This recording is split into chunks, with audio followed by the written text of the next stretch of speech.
기도를 하려고 그러면 너무 많아요, 장애물이. 첫 번째 장애물은 우상입니다.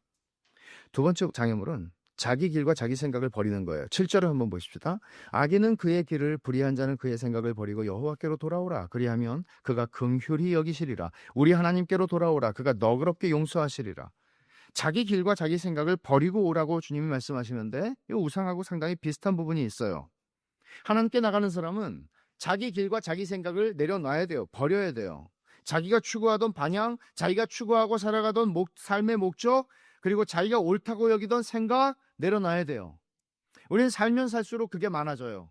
경험하면 경험할수록, 공부하면 공부할수록, 연륜이 생기면 생길수록 우리는 내가 옳다고 확신하는 게 많아져요. 그래서 보통 고집이 세질 수가 있어요. 제가 벌써 요즘에 집에서 그 얘기를 듣고 있거든요. 세상에서 사람들이 인정해 줄 만한 지위와 사람들이 다 알아줄 만한 식견과 지식을 갖춘 사람으로 설 수 있지만 하나님 앞에 나갈 때 우리는 자기 생각과 자기 길을 내려놔야 돼요. 그렇지 않고 우리는 자기 길과 자기 생각을 가지고 주장하면서 하나님께 나아갈 수는 없어요. 그렇지 않아요, 여러분? 고집 센 사람을 상대하기 쉬워요? 자기가 옳다고 여기는 사람 상대하기 쉬워요? 대화가 돼요? 안 돼요. 하물며 하나님 앞에 나아가는데 어떻게 그럴 수 있어요? 내가 옳다고 여기는 것, 나의 가치 판단, 주관, 고집 다 가지고 이거 옳다고 인정하라고 하나님한테 얘기를 하는데 그게 어떻게 행복한 기도가 될 수 있어요?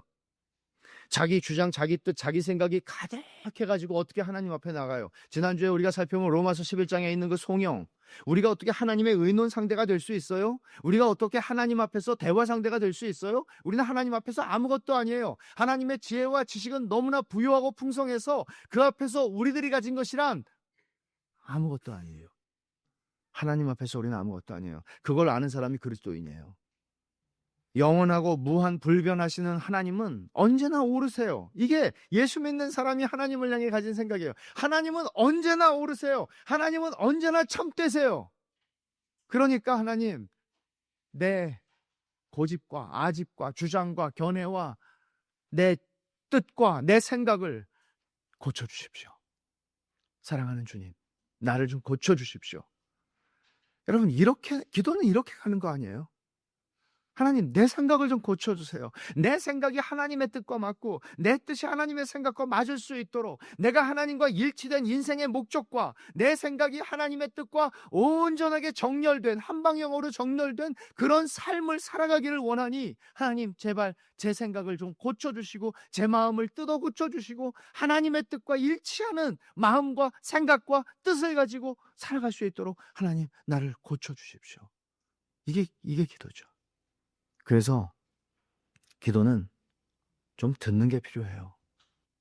혼자서 막 말하는 게 아니고 하나님의 뜻과 하나님의 생각을 듣기 위해 귀를 열고 말만 하는 게 아니라 들어야 돼요. 두 번째 장애물이죠. 자기 길과 자기 생각. 세 번째 장애물. 이사야서를 우리가 조금만 더 읽어보면 58장 2절을 한번 가보십시오. 이렇게 말합니다. 그들이 날마다 나를 찾아 나의 길 알기를 즐거워함이 마치 공의를 행하여 그의 하나님의 규례를 저버리지 아니하는 나라 같아서 의로운 판단을 내게 구하며 하나님과 가까이 하기를 즐거워하는도다. 이 구절을 딱 떼어서 읽으면 얼마나 은혜로운 말씀인지 몰라요. 하나님과 가까이 하기를 즐거워하는도다. 근데 이게 책망이에요. 칭찬이 아니고 책망이에요. 유다 백성들의 위선을 꼬집는 말씀이에요. 그들에게는 율법주의적 경건으로 치장된 삶은 있었지만 그들의 기도에는 여기 즐거워한다고 얘기를 하고 있음에도 불구하고 이것은 굉장히 역설적 표현이죠. 마음도 진심도 담겨지지 않았습니다. 그들의 기도에는. 그래서 이사야 선지자는 29장 13절에서는 이렇게 말했어요. 주께서 이르시되 이 백성이 입으로는 나를 가까이 하며 입술로는 나를 공경하나 그들의 마음은 내게서 멀리 떠났나니 그들이 나를 경외함은 사람의 계명으로 가르침을 받았을 뿐이라. 주님도 마태복음 15장에서 이 말씀을 인용하셔서 바리새인들을 책망하셨어요. 말하자면 기도는 말이 아니에요. 기도는 말이 아니에요. 기도는 마음을 담는 것입니다. 외모가 아니라 중심을 보시는 하나님 앞에서 우리가 마음 없는 말로 외향적 경건으로 기도를 대신할 수는 없습니다. 마음대로 엉망으로 살면서 하나님의 뜻을 주의하지 않고 살아가면서 내가 원하는 삶을 마음대로 살아가면서 기도할 수는 없습니다. 그래서 칼빈은 이렇게 얘기합니다. 기도는 참된 믿음을 드러내는 주된 방법이다. 우리의 믿음을 표현할 수 있는 방법이 많이 있겠죠. 주의 말씀에 순종하는 것도 있고 많아요. 그러나 칼빈은 주된 방법이라고요. 자기 믿음의 참됨을 표현하는 주된 방법은 기도라고 얘기를 해요. 이 얘기는 무슨 얘기인가 하면 우리 중심에 있는 믿음을 기도는 드러내야 돼요. 여러분의 기도는 물론 말이에요. 그것이 바깥으로 소리내어 말하는 말이든 아니면 내 마음으로 하는 말이든 말이에요. 근데 말인데 그 말에는 과연 여러분들의 믿음이 반영됩니까?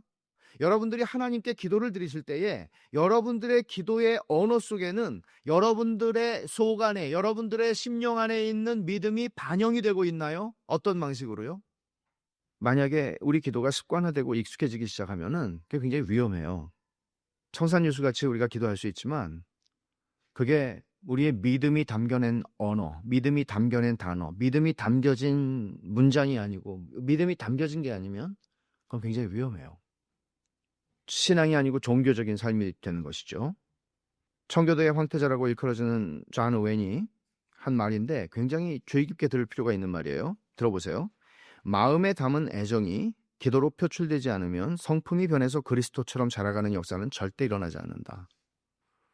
마음에 담은 애정이 기도로 표출되지 않으면 성품이 변해서 그리스도처럼 자라가는 역사는 절대로 일어나지 않는다. 보세요. 기도를 하면 기도하는 사람 자신이 변해야 마땅하죠. 그렇죠? 기도를 한다는 것은 기도를 해서 내가 뭔가를 얻어내는 것이 아니라고 제가 여러 번 말씀을 드렸어요. 기도를 하는 것은 내가 하나님과 사귀는 것이고 그리고 그렇게 하나님과 사귐이 깊어질수록 나는 하나님을 더 닮아가게 되는 게 기도하는 사람 자신이 변하는 거예요. 이게 아주 정상적인 것이에요. 그런데 실제로 그런 일들이 잘 안 일어나요. 그러면 존 오웬이 하는 얘기는 마음에 담긴 애정이 기도로 표출되지 않아요. 그 애정은 무슨 애정이에요? 기도에 대한 애정이 아니라 하나님에 대한 애정이에요. 하나님에 대한 사랑이 기도 속에서 내 마음에 담겨서 표출되지 않는다면 그저 우리가 하나님한테 이걸 주문해서 공급받는 그런 것이 우리의 기도라면 절대로 그런 기도를 100번, 1000번, 10,000번 해도 그 사람은 변하지 않아요. 그리고 기도 응답이 많을수록 그 사람은 나쁘게 변해요. 기도에서 중요한 것은 기도에서 내가 원한 것을 얻어낸다 하는 생각보다 더 중요한 것은 하나님 자신에 대한 애정이에요. 내 사랑하는 하나님 앞에 나아가는 거예요. 사랑하는 하나님과 만나는 거예요. 사랑하는 하나님과 교제하는 거예요. 이렇게 해서 우리의 기도가 세월을 거듭해 나갈 때 우리는 하나님을 닮아가요. 정말 중요한 것이죠.